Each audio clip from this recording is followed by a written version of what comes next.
네, 오늘은 이제 욥기서 37장이죠. 1절에서 6절까지 말씀을 우리가 교독을 했고, 이제 38장을 가면 이제 하나님께서 이제 욥에게 이제 직접 말씀하시고, 1, 2부의 변론은 이제 36장으로 끝나죠.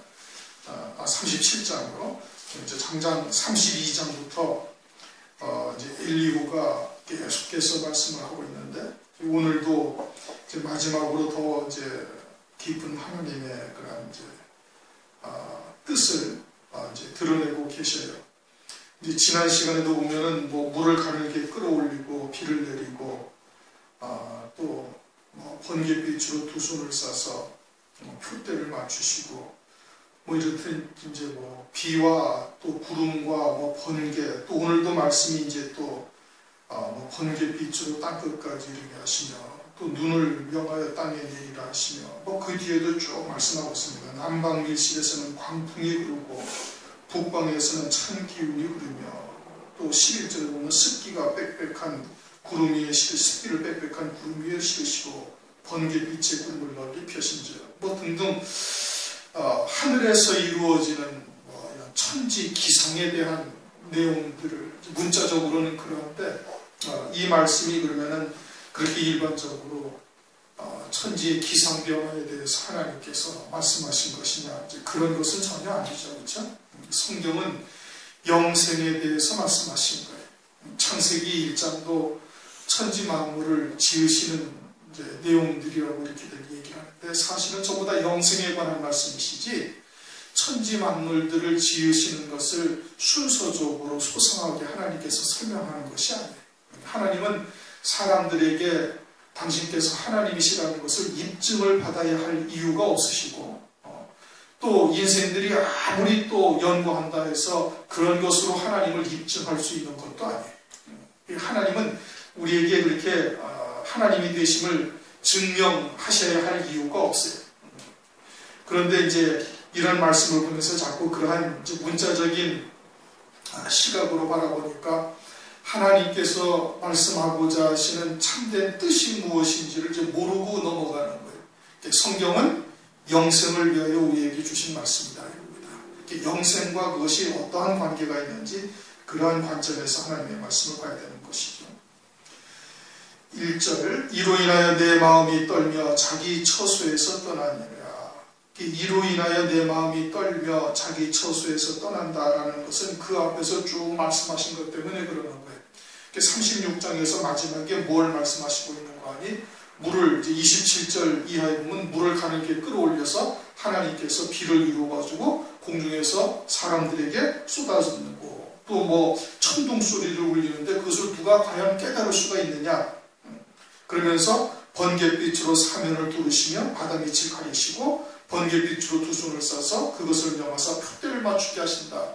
하나님께서 이제 그 은혜를 내리시기도 해서 열매를 맺는 자들에게는 다시 또 하나님께서 은혜를 베풀어 주시는 그러한 과정을 말씀하신 것이고, 그러한 하나님의 은혜가 하나님의 은혜를 헛되이 받고 또 그와 같이 막 천둥 소리나 그 장막에서 울리는 소리나 이와 같은 경고의 말씀을 듣고도 전혀 개의치 아니하는 자들에는 하나님께서 그 번갯빛으로 두 손을 싸가지고서는 표대를 맞추신다, 징벌하신다는 얘기거든요. 이제 이와 같이 하나님께서 이렇게 하시는 당신의 주권대로 당신께서 그냥 이제 은혜를 베푸시기도 하고 또 징벌을 내리시기도 한다, 이겁니다. 마치 토기장이가 하나는 귀히 쓸 그릇을 만들기도 하시고 또 하나는 천이 쓸 그릇도 만드시는 거예요. 그냥 토기장의 권한이 하나님의 주권이에요. 그래서 하나님의 아주 엄위하심, 막 이와 같은 하나님의 엄중하심, 이런 것을 보면서 어떠하다? 내 마음이 떨렸다, 이겁니다. 자기 마음이 떨렸다, 이겁니다. 그러니까 구원이라는 것이 하나님의 아주 절대적인 주권 속에 있는 것이고, 그러한 구원의 은혜를 우리가 받았다면 아주 하나님 앞에 겸손하면서 하나님의 그러한 구원의 은총 안에 감사하면서 살아야 되는 거예요. 하나님께서 하나님의 뜻을 깨닫게 하시고 은혜를 베풀어 주셨으면은 그 은혜에 합당한 열매를 맺으면서 계속해서 감사하며 하나님께 찬송 돌리며 영광을 돌려야 되는 거예요. 그것이 물을 가늘게 끌어올려서 하나님께서 구름으로 안개되어 하늘 위에 펴졌다가 사람들 위에 쏟아내시는 이러한 과정들이거든요. 은혜의 비다의 겁니다. 그리고 또 한편으로는 그러지 못한 자들에게는 하나님께서 징벌을 하시는 거예요. 푯대를 맞추신다 이겁니다. 천둥 소리도 그와 같이 막 울리는데도 불구하고 그런 것을 깨닫지 못하는 거예요. 깨닫지 못하는 자들에게는 하나님께서 아예 그냥 바다 밑을 가려우신다. 그냥 사망의 그냥 음침한 골짜기로 확 떨어뜨려가지고 전혀 깨닫지도 못하게 하는 이런다 이겁니다. 그러니 우리가 우리의 구원의 길을 어떻게 가야 된다는 거예요? 떨림으로 간다는 거예요. 빌립보서 2장 12절에도 그렇게 말씀하고 있죠. 그러므로 나의 사랑하는 자들아 너희가 나 있을 때뿐 아니라 더욱 지금 나 없을 때에도 항상 복종하여 두렵고 떨림으로 너희 구원을 이루라. 두렵고 떨림으로 너희 구원을 이루려는 거예요. 그런데 이러한 하나님의 어미하심 또는 하나님을 경외함이 오늘날 교회에서 사라진 지가 오래됐어요. 그렇죠? 언제부턴가 그냥 좋으신 하나님이라고 부르며 이제 시작하고서는 그저 마냥 하나님의 백성들에게 그냥 복을 주시고 잘되게 하시고 형통케 하시고 이와 같은 하나님으로 변질이 되어버린 거다. 그러나 하나님은 그런 하나님이 아니신 거예요. 하나님은 아주 어미하신 분이에요. 하나님의 은혜를 깨닫고 하나님께 영광을 돌리며 열매를 맺는 자들에게 더 큰 은혜를 베풀어 주시고 그와 같은 하나님의 은혜에 가시와 엉겅퀴를 내는 자들에게는 하나님께서 그냥 다 불사람을 당하는 심판에 이르게 하신다는 심판에 이르게 하시는 이러한 하나님인데 오늘 그러한 하나님이 아니다 이겁니다. 교회 안에서. 그런데 지금 엘리후는 어떠하다? 내 마음이 떤다 이거예요. 두렵고 떨림으로 그와 같은 구원을 이루어가는 자가 되어야 되는 거예요. 사도 바울도 어떻게 했어요? 고린도전서 9장 27절 내가 내 몸을 쳐 복종하게 하면 내가 남을 전파하는 후에 도리어 자기가 도리어 거림이 될까 두려하며 사도 바울 같은 신앙을 가진 자도 혹시 내가 하나님의 복음과 진리를 증거하고 난 뒤에 내가 혹시 그와 같은 교만함이라든지 또는 자만함에 빠져가지고 그런 하나님으로부터 거리운 자가 되지 않을까 해서 늘 아주 경각심을 갖고 자신의 신앙을 돌아봤다는 거예요. 그래 하나님을 경외한 것이죠. 하나님의 심판에 대한 두려움을 갖고 있었던 것이죠. 하나님께서 우리에게 은총을 거두시면은 우리도 어느 누구도 심족지 아니할 수 있다고 장담할 수 있는 사람 세상에 아무도 없어요. 어느 누구도 장담하지 못하는 거예요. 하나님께서 성령으로 우리에게 말씀으로 깨닫게 하시고 성령으로 죄와 허물들이 무엇인지 알게 하셔서 자꾸 하나님께서 우리를 갖다가 깨우쳐 회개하게 하고 주님의 길로 인도하시는 역사가 있기 때문에 우리가 살아가는 것이지 그러지 않으면 어느 누구도 이 세상에서 온전한 의를 이루어 하나님 옆에 당당하게 설 수 있는 자 세상에 아무도 존재하지 아니한다. 의인은 없나니 하나도 없다. 그러니 항상 어떻게 해야 되는 거예요? 항상 두렵고 떨림으로 우리의 구원을 이루어가야 되는 거예요. 욥도 그래야 되는 거예요. 그런데 욥이 어떻게 했어요? 하나님이 당당한 거예요. 내가 의를 행하였는데 하나님은 의를 행하는 나에게 징벌을 내리셨다는 얘기거든요. 자기가 당당했다는 얘기, 잘못한 게 하나도 없다는 얘기. 그러나 그와 같은 발걸음을 옮기게 되어진 것도 오직 하나님의 은혜지 욥이 의로워서 그렇게 된 것이 아니다 이겁니다. 그런데 오늘날 우리가 그러한 잘못을 혹시는 범하고 있는 것은 아닐까. 두렵고 떨림으로 우리의 구원을 늘 점검해보고 하나님의 말씀 안에서 우리가 바르게 서 있는지를 점검해봐야 됩니다. 사도 바울도 빌립보서 3장에도 말씀하고 있잖아요. 내가 이제까지 한 것은 돌아보지 아니하고 위에서 그 부르신 그 푯대를 향해서 부르신 부름의 상을 위하여 쫓아간다. 자만하거나 이제는 이만하면 됐다라고 생각한다면 큰 오해인 것이죠. 그래서 이로 인하여 내 마음에 떨려. 구원과 심판의 자리에 생명의 부활과 심판의 부활로 나타나는 것이 하나님의 주권인 거예요. 이게 늘 그와 같은 두렵고 떨림으로 구원을 이루어가면서 자기 처소에서 떠난다. 자기의 처소에서 떠난다는 것은 무엇을 말하는가? 이것은 육을 입은 자리에서 자꾸 떠난다는 얘기입니다. 다시 말하면 정과 욕심은 십자가에 못 박고 부단히 자기를 부인하며 주님에게로 더 달려가고 있는 거예요. 육을 입은 자리에서 떠나야 되는 거예요. 육신에 젖어 있거나 육신에 안정하고 있게 되어지면 그냥 마귀의 미혹에 그냥 실족해버리는 거예요.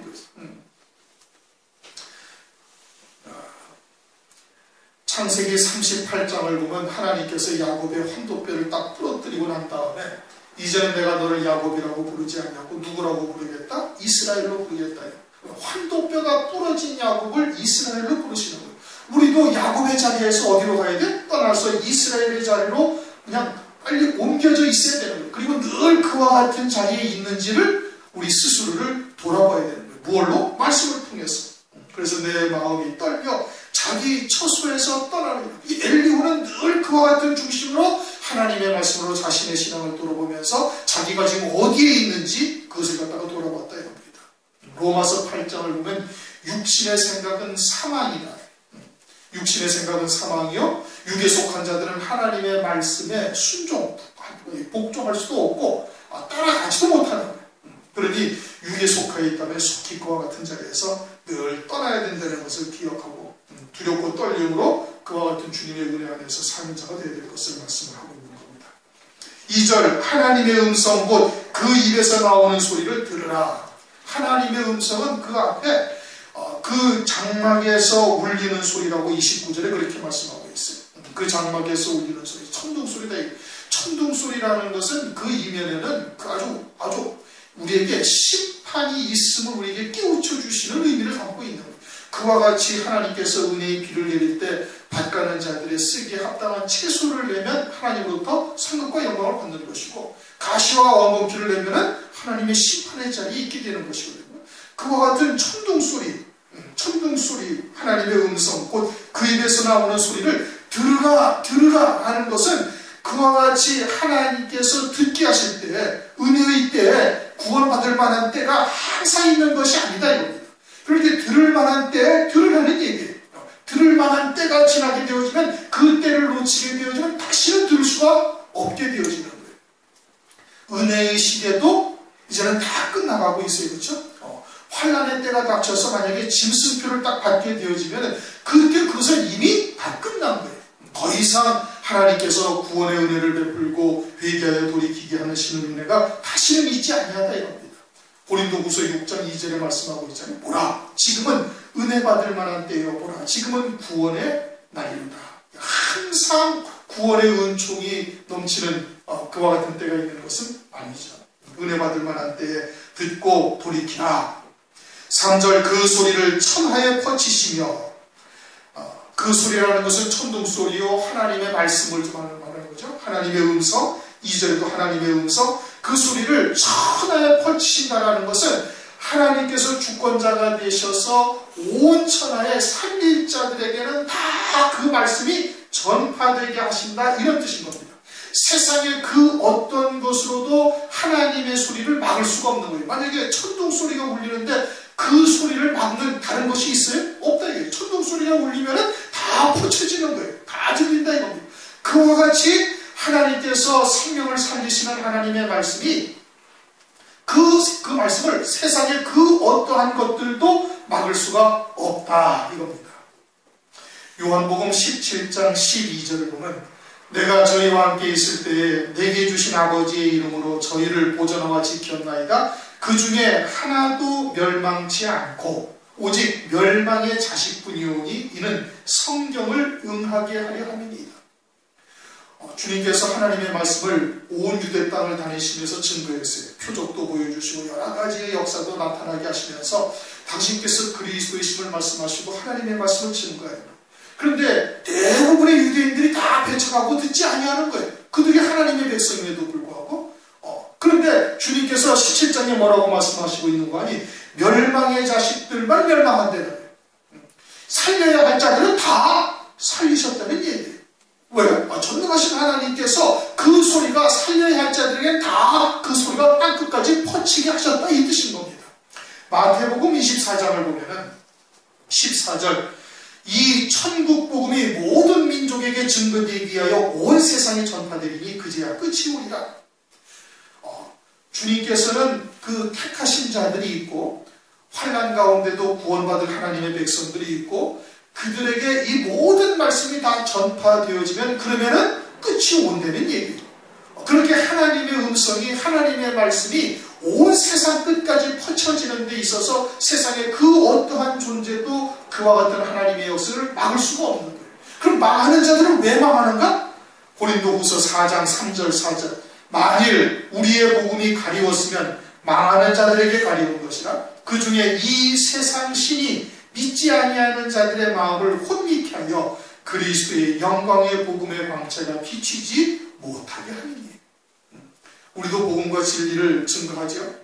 예수 밖에 있는 자들도 물론 마찬가지고 예수 안에 있는 자들도 지들도 하나님의 말씀을 가지고 있다 하지만 참된 하나님의 말씀이 무엇인지 전했는데 받아들이지 아니하는 거예요.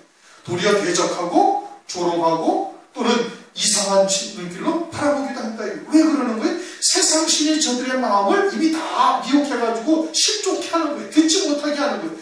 왜 그런 거예요? 망할 자들이기 때문에 그런다 이겁니다. 망하는 자들에게 가려운 것이나 이 세상 신이 믿지 아니하는 자들의 마음을 혼미케 하여 그리스도의 영광의 복음의 광채가 비치지 못하게 하였다. 데살로니가후서 2장 9절 이하에도 말씀하고 있잖아요. 진리의 사랑을 외면하는 자들에게 하나님께서 거짓 것을 믿게 하신다는 거예요. 거짓 것을 듣고 다시 말하면 마귀의 미혹의 말, 혼잡된 말씀, 누룩이 섞인 떡, 천하의 영광을 보여주며 미혹하는 그런 말들에 그것을 솔깃해가지고 그것을 믿게 한다 이겁니다. 그래가지고 하나님께서 마지막 날 심판하시기 위함이다 이겁니다. 그러나 살려야 할 자들은 다 살리시는 거예요. 그래서 그 음성이 천하에 다 퍼치게 하신다 이겁니다. 퍼치게 하신다. 그럼 마지막 때에 그 모든 말씀이 천하 모든 민족에게 다 증거되어질 것은 분명한 것이죠. 그리고 우리가 무엇을 위해서 기도해야 되겠어요? 그와 같이 하나님께서 창세전부터 택하신 자, 이 마지막 때 구원을 이룰 자들에게 이 진리의 말씀이 속히 증거될 것을 위해서 기도해야 되는 거예요. 기도해야 되는 것이죠. 출애굽기를 보면 12장에 6월절을 이제 6월절 양을 잡아먹으라고 그러시죠. 그렇죠? 6월절 양을 잡아먹는데 이달을 첫 달로 해서 열흘째에 6월절 양 잡을 것을 취하여 이제 우리 안에 묶어놓고 14일날 돼서 6월절 양으로 어린 양의 피로 문인방과 설주에 바르고 그리고 그 고기를 다 불에 구워 먹으라 그렇게 말씀하셨어요. 그렇죠? 그것은 장차 6월절 양 대신 그리스도께서 이 땅에 오셔서 희생되실 때를 우리에게 이스라엘 백성들에게 알려주시는 거예요. 그렇게 출애굽기 12장에 나와 있는 6월절을 정하시면서 6월절 양의 피로 문인방과 물설주에 발을 할 때가 주님이 오시기 1400여 년 전이에요. 1400여 년 전. 신학자들이 그 연도수를 정확하게 따지니까 1447년 전에 6월절 양을 출애굽을 하면서 6월절 양을 잡게 하셨어요. 1447년. 그러면서 6월절 날 주님께서 이달을 첫 달로 하고 그달 열흘째 되는 날 6월절 양을 붙잡아서 취하다가 14일 날 잡으라. 그것이 뭘 말한다고요? 그리스도께서 이 땅에 언제 오실 때를 알려주시는 거예요. 그리고서는 6월절 양이 그 열 때까지는 마음대로 돌아다니듯이 하나님의 말씀이 이스라엘 백성들에게 그때로부터 계속해서 선지자들에게 하나님의 말씀이 임한 거예요. 약 1000여 년 동안. 그리고서는 말라기 선지자를 마지막으로 말라기 선지자 이후 주님이 오실 때까지 아무런 하나님의 말씀이 없었던 거예요. 거의 1000여 년 동안 하나님의 말씀을 선지자를 통해서 계속해서 이스라엘 백성들에게 말씀을 하시다가 말라기 선지자를 마지막으로 그때로부터 약 400여 년 후에 주님이 오신 거예요. 그러니까 열흘날 되어서 이 6월절 양으로 잡을 양을 딱 취하라 하는 것은 그때까지 6월절 양 즉 그리스도 말씀이 이스라엘 백성들에게 선지자를 통해서 계속 임했던 것이고 그리고서는 말라기 선지자를 마지막으로 400여 년 동안 6월절 양을 취하여 딱 묶어놓고 우리에 가둬놓고 있으니까 하나님의 말씀이 그들에게 임하지 아니하였다 이겁니다. 그러니까 주님이 오실 때를 알 수가 있어요? 없어요? 충분히 알 수가 있었던 거예요. 그런데도 유대인들은 전혀 그와 같은 때를 가늠하지 못하고 예수 그리스도를 십자가에 못 박아 죽인 거예요.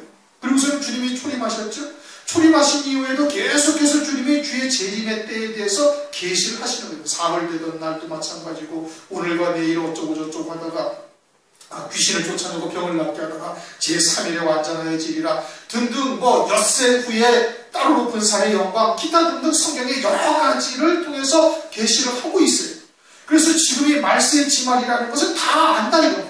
주님이 재림하실 때라는 거 다 재림하실 주님에 대한 그런 대비를 하고 하나님의 말씀으로 그와 같이 주의 재림을 맞이할 신부로서 서는 길이 무엇인지를 위해서 기도하고 그것을 위해서 말씀을 상고하며 그와 같은 길로 달려가는 그런 교회들이 있나요? 그런 것이 없다 이거예요.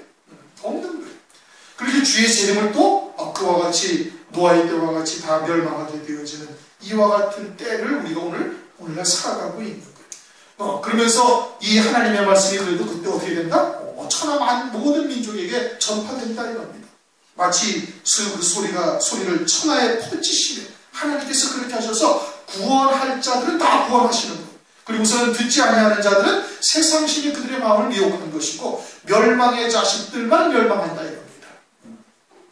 그러면 오늘날 우리가 그와 같은 하나님의 말씀을 듣게 하시고 또 믿음으로 받아서 주의 재림을 소망하게 하신다는 것은 이것은 엄청난 하나님의 은총인 거예요. 그래서 그 소리를 천하에 퍼치며 번갯빛으로 땅끝까지 이르게 하시고, 마찬가지로 번개라는 것은 천둥소리는 그 소리라는 것은 하나님의 음성, 하나님의 말씀이고, 번갯빛이라는 것은 마찬가지로 그냥 빛이다 이겁니다. 하늘 위의 빛, 하늘 위의 영광의 빛을 깨닫게 하시는 거, 보여주시는 거예요. 하나님께서 누구에게? 땅끝까지, 하나님의 백성들의 끝까지, 마지막 구원받을 자들에게까지 하늘의 영광의 빛을 그들에게 보여주시는 것이죠. 그리고는 그 후에 음성을 발하시며, 일반적으로 번개가 번쩍 치고 난 다음에 천둥소리가 들리는 겁니다. 그렇죠? 물론 이제 빛이 가는 속도나 소리가 가는 속도가 다르기 때문에 그와 같은 현상이 벌어지기도 하지만은, 하나님께서 번갯빛을 비추신다, 땅끝까지 비추신다는 것은 성령으로 하나님의 뜻을 우리에게 깨우쳐 주시는 거예요. 하늘나라에 소망하게 하시고, 하늘 위에 예비된 영광이나 이런 것에 대해서 어렴풋하게 알게 하시고, 그리스도인으로 살아야 할 것이 무엇인지를 깨우쳐 주시고, 그 다음에는 하나님께서 음성을 발하신다 이겁니다. 그 후에, 즉 말씀을 통해서 아주 날선 어떤 것보다도 예리한 말씀을 통해서 그리스도의 형상이 어떠한 형상인지를 깨닫게 하시는 것이죠.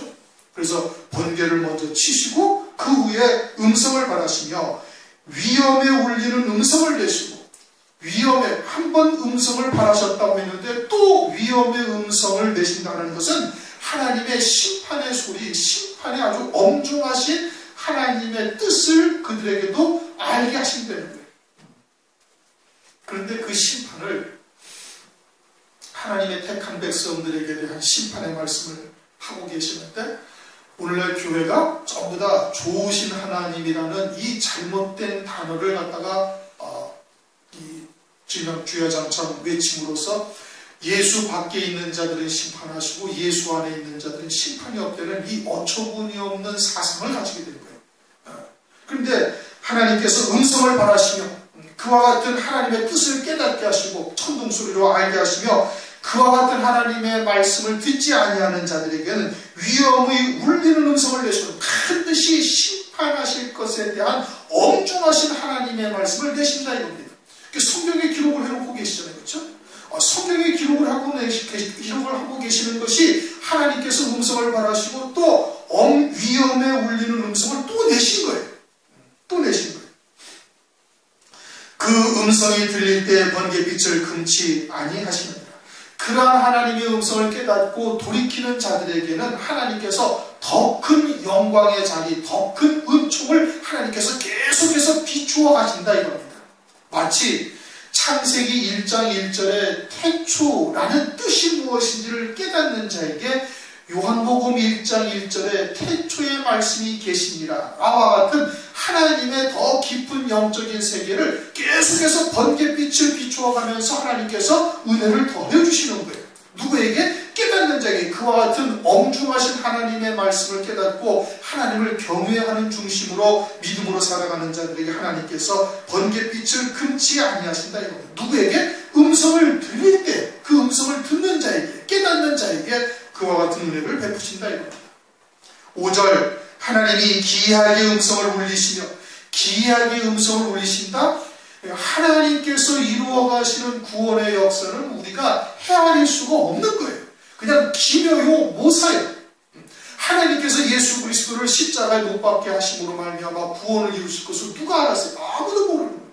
그와 같이 오늘날도 역시 우리가 외모를 보거나 그 사람의 형편을 보거나 이런 것을 보고 그 사람은 구원받을 만한 사람이다 아니다 아무도 판단하지 못하는 거예요.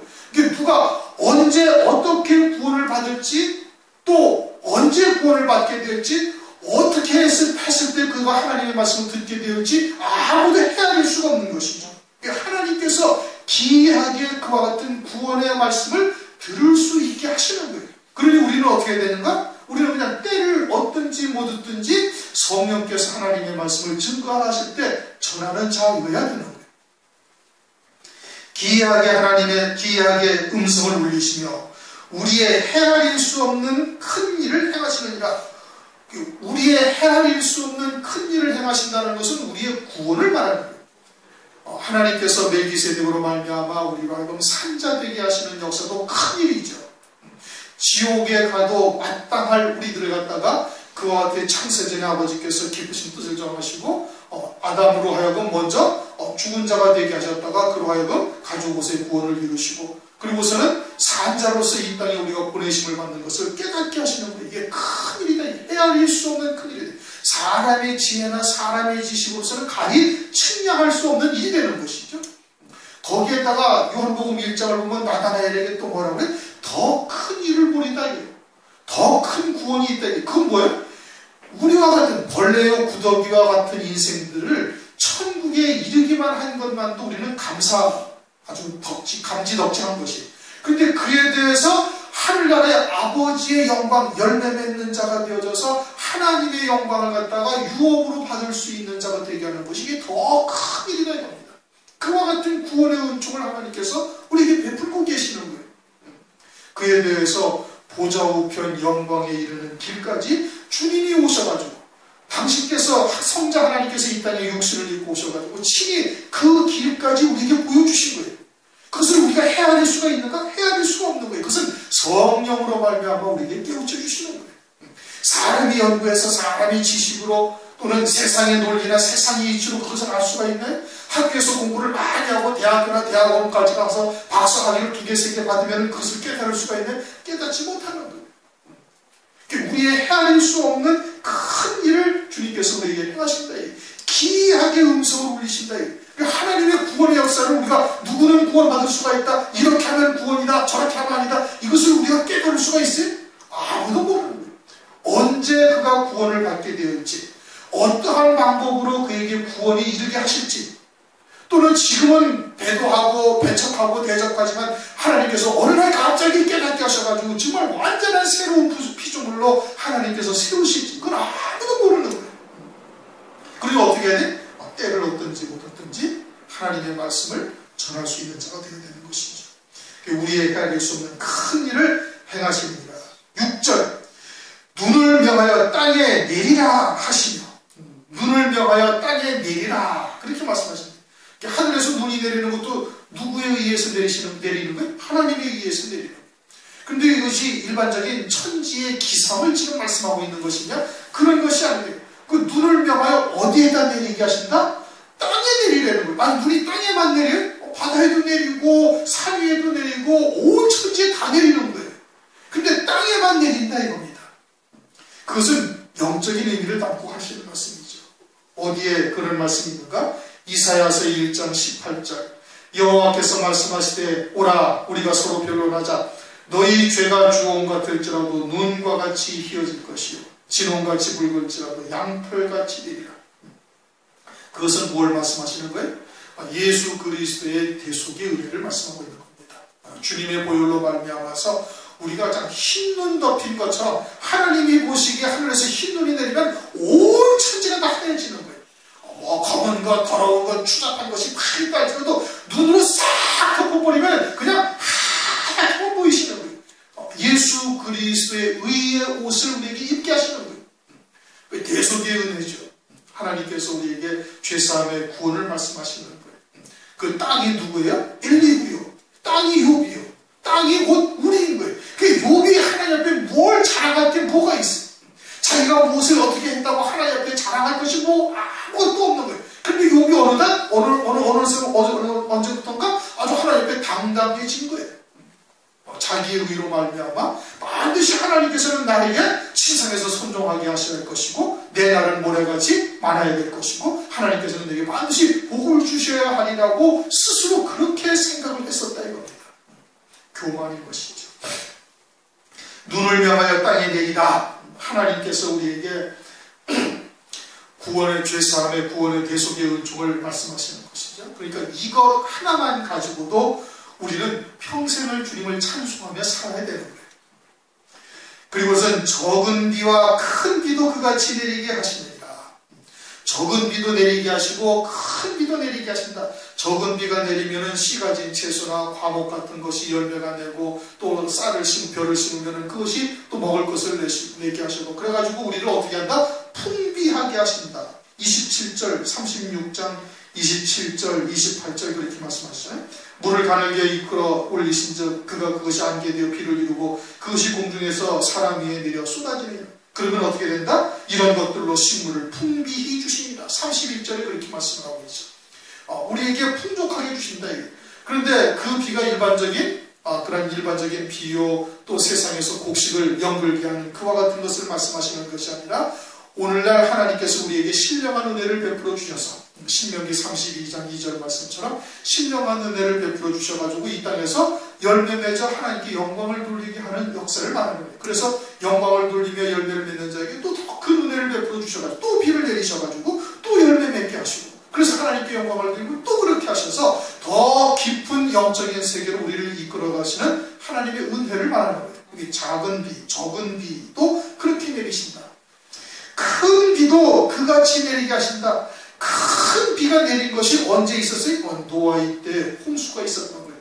큰 비도 내리게 하셔가지고 하나님의 심판의 때도 있다라는 것을 깨닫게 하시는 거예요. 노아의 홍수로 우리에게 그것을 교훈하고 계신다 이겁니다. 그래서 큰 비가 내리면 어떻게? 다 쓸려 내려가는 거예요. 강물이 범람하고 온 천지가 물에 차가지고 세상에 쌓아놓았던 것을 싹 쓸어가 버리신다 이겁니다. 그러니까 사람들이 강물 옆에 사는 자들은 높은 데다 집을 짓습니다. 그렇죠? 강물이 그냥 범람할 때가 있을 때도 있으니까 높은 데다 집을 지어서 강물이 범람할 때도 그와 같은 홍수로 인한 피해를 입지 아니하도록 그렇게 하고 또 그러지 아니하면 강물에다가 뚝을 오늘날은 제방을 쌓아놔서 강물이 넘치지 못하도록 이렇게 하잖아요. 그러니까 세상에서도 그와 같은 홍수가 있음을 알고 집을 강물의 홍수에 떠내려가지 아니할 자리에다 집을 짓는단 말이에요. 그런데 하나님의 백성들이 하늘 위에 영원한 처소가 있으면 그 영원한 처소를 지어야 가야 할 존재라는 것을 깨닫지 못하는 거예요. 하나님의 백성들은. 세상에서는 지혜가 있어서 그렇게 하는데 하나님의 백성들은 그러지 못하는 거예요.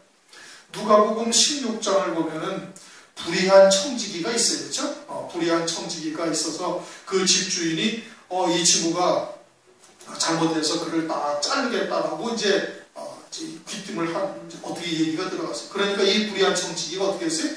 주인에게서 빌려간 자들을 다 몰라가지고 밀 100가마다 그러면 그냥 50가마를 쓰라, 기름 10가마다 그러면 다섯으로 쓰라 해가지고서는 이렇게 다 그 빚진 자들에게 자기가 여기서 쫓겨나고 난 다음에 어떻게 살아갈 것인가를 궁리를 했어요. 그러자 주님께서 그 비유를 말씀하시면서 누가복음 16장 8절 9절 이렇게 말씀하십니다.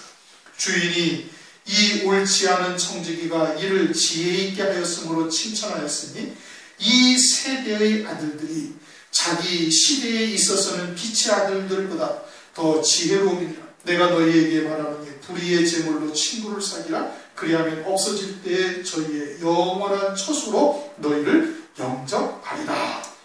그 비유를 가지고 주님께서 아주 지혜로운 청지기다 이거예요. 비록 불의한 제물을 가지고 그렇게 했지만 그러나 그는 지혜로운 자다. 너희도 불의의 제물로 이 땅에서 썩어질 것이 불의를 말하는 게 그것을 불의의 제물이라고 말씀합니다. 이게 도적질하고 강도질 해가지고 그걸로 하나님께 헌금해라 이런 뜻이 전혀 아닐 겁니다. 그런 불의의 제물로 어떻게 하라? 친구를 사귀라. 그리스도가 친구죠. 하늘나라의 영원한 처소를 예비할 그와 같은 대비를 하라 이겁니다. 그와 같이 큰 비의 때를 우리가 대비할 수 있는 자가 되어져야 될 것을 말씀하고 있는 것이죠. 다시 말하면 하나님의 심판의 때에 하늘나라의 구원에 이르게 되어질 그와 같은 대비를 미리 하는 자가 되어져야 할 것을 말씀을 하고 있는 겁니다. 오늘은 37장 1절부터 7절까지의 말씀이에요.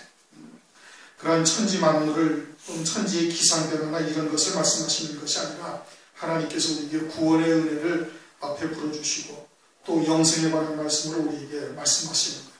하나님께서 우리에게 구원의 은혜를 베풀어 주실 때 깨닫고 두렵고 떨림으로 우리의 구원을 이루는 자가 되어져야 할 것이고, 혹시 나는 이제 이 정도 했으면 됐다라고 자만해서는 또 안 되는 겁니다. 끝까지 표대를 향해서 달려가는 자가 되기를 주님의 이름으로 축원합니다. 우리 동서와 함께